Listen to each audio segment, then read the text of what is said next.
నమస్తే మిత్రమా, welcome to village smile culture. మీ ఊరికో మీ మార్కెట్కో మీ సొంతకో వస్తూ ఉంటాయి కదా అల్లనేడుగాయలు. అవే అల్లనేరేడు పళ్ళు. అవి బెరకడం వెనక ఎంత కష్టం ఉంటుందో ఇప్పుడు మీ కళ్ళకు గట్టినట్టు చూపిస్తా. సరేగానే మీ అమ్మ కడుపు చల్లకుండా మన ఛానల్ని సబ్స్క్రైబ్ చేసి వీడియోకి చిన్న ఒక లైక్ కొట్టండి అబ్బా. మీ సొత్తేం పోదుగానే. సరే మరి అల్లనేడుగాయలు బెరకడం ఎట్లా చూపిస్తారండి. ఇదే ఎదురు. ఈ ఎదురుని చాలా జాగ్రత్తగా ఎత్తుకోవాలి. చూడండి ఎంత పొడవు ఉందో, ఆకాశం లేకుంది. దీన్ని ఎత్తాలంటే కండబలమే కాదు, బుద్ధి బలం కూడా ఉండాల. చాలా తెలివిగా ఎత్తుకోవాలి దీన్ని. కింద పడితే మళ్ళీ ఎత్తే చాలా కష్టము. ఇండ్ల సందులో పెరిగేటప్పుడు ఇండ్ల మీద పొలాల మీద పడితే పంటలు డ్యామేజ్ అయిపోతానులా. చాలా జాగ్రత్తగా ఎత్తుకోవాలా. వీళ్ళు బాగా ఎక్స్పీరియన్స్ ఉన్న కింద సామాన్యంగా పడినారు. చూడు ఆకాశం లేకున్నట్టుంది.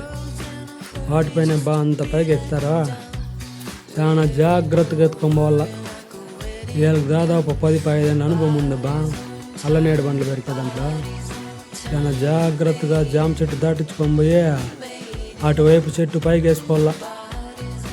దానిపైన ఎక్కి చిన్నగా బెరకల్ల కాయలు. చాలా జాగ్రత్తగా ఉండాలి అల్లనేడు చెట్లు అంటే కాయలు బెరకడం అంటే ఆషామాష కదా. ఆడు కనపడుతున్నాయా నల్లగా కాయలు, అవే వాటిని బెరకల్ని ఇప్పుడు మనం ఎదురా పక్కేసి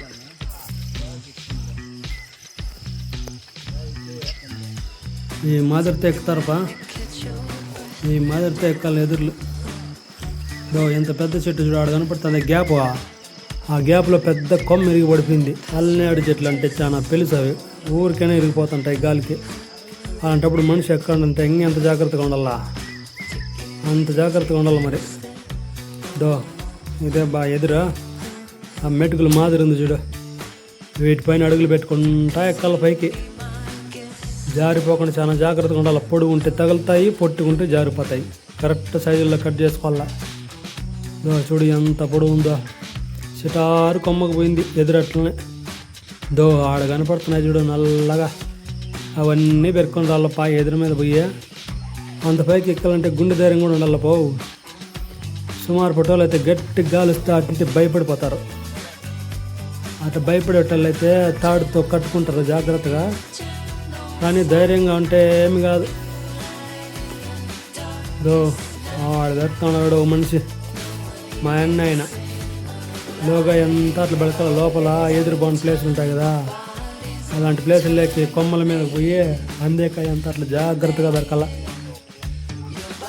అదే 10 జోలు నిండిపోయింది చూడు. జోలు మొత్తం కాయలతో అంత పైన నుంచి పెరుక్కొని చిన్నగా దిగొచ్చి జాగ్రత్తగా దింపాల కాయలు. నల్లగా నిగనిగలాడుతుండ చూడు అల్లనేడు పళ్ళ. చాలా మంచిది ఆరోగ్యానికి. షుగర్ పేషెంట్లకు మరీ మంచి దివ్య ఔషధం లాంటిది. ఈ కొమ్మ ఇరిగిపోయింది. ఇందాక చూపిస్తుంది కదా ఆ కొమ్మ ఇదేపా. క్రేట్లో ఇట్లా ఆకేసి పేపర్ పరిచి చాలా జాగ్రత్తగా గ్రేడింగ్ చేయాలి. కాయలు బాగా మాగింటాయి కదా, నలిగిపోతాయి అవి. ఇట్లా ఆకేసి ఆకు మీద జాగ్రత్తగా పేపర్ వేసి మెత్తగా పెట్టాల. 4 వైపులు పేపర్ వేసేసి ఈ విధంగా పోయాల కాయలు. ఆ విధంగా పోసి పెద్ద పెద్ద కాయలన్నీ పక్కకి ఏరుకోవాలా. పైన మళ్ళీ గ్రేడింగ్ చేయాలి కదా, దానికోసమే. నలిగిపోయిన కాయలు అట్లా పక్కన పెట్టేయాల. నలిగిపోయినాయంటే అవి ఎక్కువ మాగిపోయింటాయి. అవే చాలా టేస్ట్ ఉండేది. లాస్ట్లో ఆ మాదిరి ఆకేయాల. ఆ మాదిరి ఆకేసి ప్యాకింగ్ చేస్తారనమాట. ఎంత జాగ్రత్తగా పంపించాల మండీకి. ఇవే చాలా స్మూత్గా ఉంటాయి కదా. జాగ్రత్తగా మండీకి పంపిస్తేనే మనకు ఏదో 10 రూపాయలు రేట్ వేస్తారనమాట. ఈ విధంగా గ్రేడింగ్ చేసుకోవాలపా. 7 కనపడుతున్నాయి చూడు నల్లగా. ఇవంతా 30% కాయలే 70% కాయలు అయిపోయినాయి. పెరికేసిన తర్వాత ఈ మాదిరి ఎర్రగా ఉంటాయి. నల్ల కాయలన్నీ ఏరుకునేసినాక ఈ మాదిరిగా ఉంటాయి అన్నమాట కాయలు. దాడానికి కొన్ని ఉన్నాయి, అవి బెరకాల. ఇవన్నీ నల్లగా ఉండే కాయలన్నీ చాలా జాగ్రత్తగా దింపుకోవాలన్నమాట. ఎర్రకాయలు కొరికినామనుకో రేట్ ఎయిరు అవి అంత టేస్ట్ ఉండవు. ఇది ఈ మాదిరిగా ఎక్కాల ఎదురు పైకి. ఏమి సపోర్ట్ లేదు చూడు. ఎంత పెద్ద ఎదురో. అట్లా పైకి ఎక్కి అక్కడ కనపడే కాయలన్నీ జాగ్రత్తగా దింపాల. కొంచెం సపోర్ట్ ఏం లేదనుకున్నప్పుడు ఆడు తాడు ఎత్తిపోతున్నాడే. ఆ తాడు తీసుకొని ఆ కొమ్మకు బెర్ర గట్టేసినామనుక ఎంత గాలి వచ్చినా ఏమొచ్చినా భయపడేది ఉండదు. ఎదురు సామాన్యంగా ఎరగదప్ప. జారిపోకుండా జాగ్రత్తగా ఉండాలంతే. ఎంత గాలి వచ్చినా చాలా ధైర్యం ఉండాలలే ఈ కాయలు పెరకాలంటే. ఇదో చూడు ఎంత పెద్ద ఎదురు. దేడు ఇంకో ఎదురు బా, ఇంకా పెద్ద ఎదురు. ఈ ఎదురులో 2 మనుషులు ఉండారులే. 2 కాదు 4 ఎక్కినా ఎదురులో ఏం కావు. కొంచెం నిలువుగా వేసుకున్నామంటే 4 ఎక్కినా కూడా ఏ కొమ్మలో కాయలాళ్ళు పెరుగుతూ ఉండొచ్చు. ఏం భయమేలే. చూడండి ఏం ఉండయో. షుగర్ పేషెంట్లు బాగా తినాలి బాయ్. మరీ అతిగా తినకూడదు కానీ తింటే మాత్రం చాలా మంచిది. చాలా ప్రయోజనం ఉన్నాయి పల్లనేడు పళ్ళ వల్ల. ఎంత బాగుంటాయి చూడండి కాయలు. ఇప్పుడు అల్లనేడు పళ్ళు మీ ఊర్లో ఏం రేట్ ఉన్నాయో కామెంట్ చేయండి మిత్రమా. ఇప్పుడు ప్రజెంట్ అయితే 50 రూపాయలు 60 రూపాయలు కట్టకుండా కిలో. మీ ఊర్లో ఏమాత్రం ఉన్నాయో మీ మార్కెట్లో మీ సంతల్లో కొంటా ఉంటారు కదా, మీ దగ్గర ఏం రాటుండే ఒక కామెంట్ చేయండి. దాడిద్దరు ఇంకో మనిషి పెడుతున్నాడు చూడు. రామయ్య పైన పేరు. మోస్ట్ సీనియర్ ప్లేయర్ ఆయన అల్లనేడు గాయలు పెరకడంలో. ఆడన్నో సిటార్ కొమ్మన స్మైల్ ఇస్తున్నాడు చూడు. పళ్ళు కనపడుతున్నాయి. దాన్ని వలుస్తున్నాడబ్బా. జాగ్రత్తగా వలసల్లా. ఎర్రగాయ రాకూడదు. నల్లగాయ పొండ్లమే వలుసుకోవాలా. ఎర్రగాయ ఉంటే ఇంక 2 రోజుల తర్వాత మాగుతాయి అవి. అవి ఇప్పుడే పెరికేయకూడదు కదా. చాలా జాగ్రత్తగా పెరకల్లా. 2 ఉండాడు చూడండి. ఒకే ఎదురులో 2 పెరుగుతూ ఉన్నారు. ఏం భయం లేదు వాళ్ళకి. కానీ ప్రమాదవశాత్తు కొన్నిసార్లు పడుతూ ఉంటారు మిత్రమా. సహజమే అవి. అలాంటి వాటికి భయపడితే పనులు చేయలేం కదా. పడి కాళ్ళు చేతులు ఎంచుకున్న వాళ్ళు చాలామంది ఉన్నారు. దేవుని దయ వల్ల మనకు అలాంటివి ఏం జరగకూడదని కోరుకోవాలా. మీలాంటి వాళ్ళు ఆశీస్సులు ఉంటే ఎవరికి ఏం జరగదబ్బా. అదే విషయం. అట్లా పైకి పెరకాల. ఎంత కష్టం ఉందో చూడండి అబ్బా అల్లనేడు మళ్ళీ పెరకడంలో. వచ్చేసినాయిపా గ్రేడింగ్ చేసిన కాయలు. ఈ మాదిరి తయారేసి పైన ఇంకొన్ని ఒక 2 కిలోలన్నీ పెద్ద కాయలు వేసేస్తే మంచి సైజు కాయలు ఏరింటాం కదా, అవి వేసేసి పేపర్లు 4 పక్కలు క్లోజ్ చేసేసి టేప్ వేసేయడమే. వాటికి ప్యాకింగ్ అయిపోతుంది. ఈగ వెళ్తుంది బావు. వీటికి మంచి మందులు కొట్టింటాము. ఎవరు కొనుక్కున్నా కూడా జాగ్రత్తగా కడుక్కొని తినాల. ఎట్లంటే అట్లా తినకూడదు బాయ్. మందులు కొట్టింటాం కదా, జాగ్రత్తగా కడుక్కొనే తినాల. సరేనా? గ్రేడింగ్ అయిన తర్వాత ఈ మాదిరితో ఆ కాయల పైన కూడా క్రేట్లు పెడతాం కదా, ఆ కాయలు నలిగిపోకుండా చాలా జాగ్రత్తగా మార్కెట్కి చేర్చాలంటే ఈ మాదిరి పైన కూడా ఆకేసి పేపర్ మడిచేసి టేప్ వేయాల. చిన్న పిల్లలను పెట్టుకోవాలి. వీటిని నలిగిపోతే మనకి ఏం ఆడకపోయే రేట్ వేయరు. ఎత్తిపోయాడు పారేసి రావాల్సి వస్తుంది. ఇప్పుడు రేటు ఉండేది అంతంత మాత్రం ఉంది కదా. ఇంత కష్టపడితే 60 రూపాయలు 70 రూపాయలు లోపు ఉంది. 50, 40, 50, 60 ఆ మధ్య ఉండే రేట్లు. అదే ఇలా తక్కువ రేట్లు ఉన్నప్పుడు మనం నలిగిపోయినాయి అనుకో, రేట్లు కూడా వేయరు మళ్ళీ వాళ్ళు. ఇంత కష్టపడి వేస్ట్ అయిపోతుంది. ఈ మాదిరి ప్లాస్టర్ వేసేయాలబా.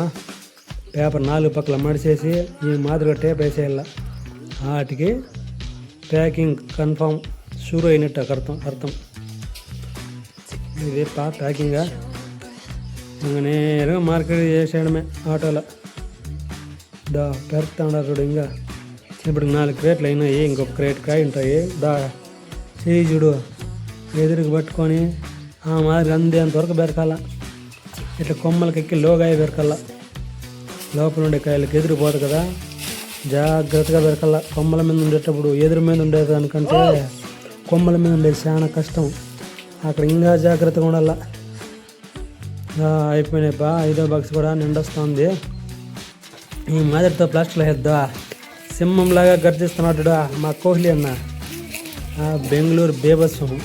ఈసారి కప్పు కూడా లీలగా ఎగరేసుకుపోయిందప్ప మన బెంగళూరు. కోహ్లీ అన్న సింహం మాదిరి గర్జిస్తున్నాడు. అదే విషయం. 5వ ప్లేట్ కూడా అయిపోతానే నేరుగా మార్కెట్కి చేర్చాలి మనం మదనపల్లికి. మా అన్న వాళ్ళ పిల్లలపా తింటున్నారు వాళ్ళు నచ్చిన వాళ్ళు మెచ్చిన కాయ ఏరుకొని తినచ్చు. మనం తిని మనం కడుపు నిండా తిన్న తర్వాతే అమ్మేదే వాళ్ళకి నచ్చిన కాయలు తినచ్చు. ఏమంటే కడుక్కొని తినాల. మంచి నల్లగా ఉండే పండ్లు ఏరుకొని తింటున్నారు చూడు. దుడ్డు పెట్టే పనులు లేదు. దుడ్డు ఇచ్చినా కూడా ఇలాంటి పనులు రావు. దుడ్డు ఇస్తే యావో ఒకటి వేస్తారు కానీ మంచి కాయలు ఏరుకొనేరు కదా. మనం ఏడైతే మనకు నచ్చిన కాయలు ఏరుకొని తినొచ్చు. అది విషయం. నల్లగా బాగా కలమాగింటాయి చూడు, అది చాలా టేస్ట్ ఉంటాయి బా. నిజమా కాదా? మీ ఊర్లో కూడా దొరుకుతాయా? దొరికాడు కంటే కామెంట్ చేయండి మీ ఊరు ఏదో. ఈ తమ్ముడు పెరుగుతున్నాడు చూడు, ఇది తొలి కోత బా. ఈ మాన ఫస్ట్ కోత కోస్తాను. చాలా ఫ్రెష్గా ఉండే కాయలు, పెద్ద సైజులో బా కాయలు కూడా. ఎంత ప్యాకెట్ పెడుతున్నాడు చూడు. ఆ మాదిరిగా ఎదురుకి చెయ్యి పట్టుకొని అట్లా వంగి పెరకాల. ఎంత కష్టమో చూడు. పొగలంతా ఎదురు మీద నిలబడుకోవాలంటే కోతి మాదిరి వంగి పెరకాల, చెట్లు జారిపోకుండా. చూడు ఏం సైజులు ఉన్నాయో. ఇవి ఒక వెరైటీ కాయ మంచి టేస్ట్ ఉంటుంది. ఇది కొంచెం ఎరుపు ఉన్నాయి, మంచి టేస్ట్ ఉంటాయి అన్నమాట. అందుకే ఇవి అట్లా బెరికేసినాము. 7 క్రేట్ ఉన్నాయి బా. ఎంత నిగలాడుతుండే చూడు. అందరూ తినాల సీజనల్ ఫ్రూట్స్, హెల్త్కి చాలా మంచిది. ఎంత బాగుండే చూడు. ఇప్పుడు 50 రూపాయలు అనమాట. ప్రతి ఒక్కరూ తినచ్చు, తక్కువ రేటు కదా. సీజనల్ ఫ్రూట్స్ ఖచ్చితంగా తినాల, ఆరోగ్యానికి చాలా మంచిది. మలబద్ధకం పోతుంది బా ఇది తింటే. జీర్ణశక్తి కూడా చాలా మెరుగవుతుంది, చాలా వాటికి మంచిది బా. నేరేడు పండ్లు మరీ అతిగా తినకూడదు ఇవే కాదు ఏవైనా అతిగా తినకూడదు. సరే మిత్రమా, బాయ్ మరి.